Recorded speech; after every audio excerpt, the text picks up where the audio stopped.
அலைக்கும். Welcome to Amana's kitchen. இன்றைக்கி நம்ம பார்க்குறது தம்ரூட் எப்படி செய்கிறதுன்னு பார்க்கலாம் வாங்க. தம்ரூட்டை ரொம்ப ஈஸியான முறையில் நல்லா குயிக்காக செய்யக்கூடிய மெத்தடு. இதை தம்மடன்னா சொல்லுவாங்க எங்கள் ஊர் பக்கம். இதுக்கு தேவையான பொருட்களை பார்க்கலாம். ரவா 250 கிராம் வறுத்து வச்சுக்கணும். முட்டை ஒரு 4 முட்டை, நான் நாட்டு முட்டை எடுத்துருக்கிறேன். நீங்கள் வெள்ளை முட்டையிலையும் செய்யலாம். 150 கிராம் சீனி பவுடர் பண்ணி வச்சுருக்கிறேன். மில்க் மேடு சேர்க்கறதுனால 150 கிராம் போடுறேன். உங்களுக்கு இனிப்புக்கு ஏற்ற மாதிரி போட்டுங்க. மில்க் மேடு புளிக்கரண்டியால் 2 கரண்டி எடுத்திருக்கேன்.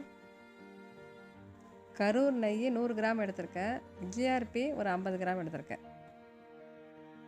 முந்திரி, திராட்சை, ஏலக்காய் பொடி, கொஞ்சம் சால்ட்டு. ஒரு மிக்ஸி ஜாரில் முட்டையை உடச்சி ஊற்றி சீனியை போட்டு நல்லா அடிச்சுக்கலாம்.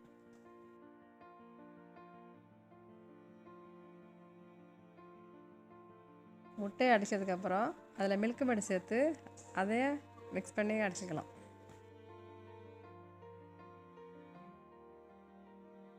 இப்போ சால்ட்டும் ஏலக்காய் பொடியும் சேர்த்து நல்லா மிக்ஸ் பண்ணிவிட்டு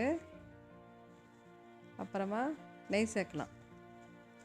நெய்யை ஃபுல்லாக விடாமல் ஒரு 1/4 கப்பு வச்சுருங்க. முந்திரி திராட்சை வறுக்கிறதுக்கு கொஞ்சமாக ரவாவை சேர்த்து நல்லா மிக்ஸ் பண்ணிவிடுங்க.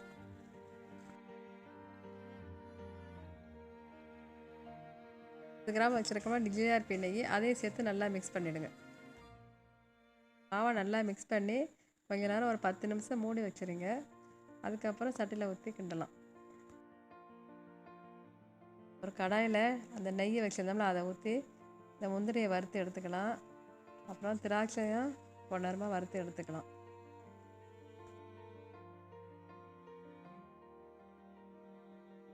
இந்த முந்திரி திராட்சை கொஞ்சம் வறுத்து எடுத்துக்கிட்டு அதிலே மாவு ஊற்றி கிண்டிடலாம். ஒரு 3/4 பாதம் வேகணும்.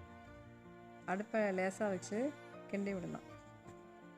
நீங்கள் விருப்பப்பட்ட ஒரு ஸ்பூன் ரோஸ் வாட்டர் விட்டுங்க. இந்த பதத்துக்கு வந்ததுக்கப்புறம் நம்ம ட்ரேயில் ஊற்றி ஓவனில் வச்சிடலாம்.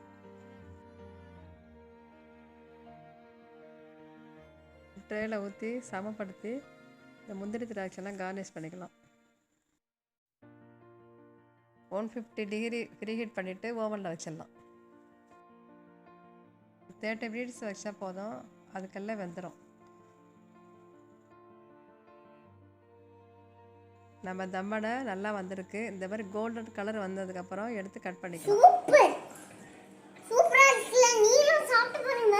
தம்மடை ரொம்ப நல்லா வந்திருக்கு. நீங்களும் உங்கள் வீட்டில் இன்ஷா அல்லாஹ் ட்ரை பண்ணி பாருங்கள். கமெண்ட் பண்ணுங்கள், ஷேர் பண்ணுங்கள், சப்ஸ்கிரைப் பண்ணுங்கள். அஸ்ஸலாமு அலைக்கும்.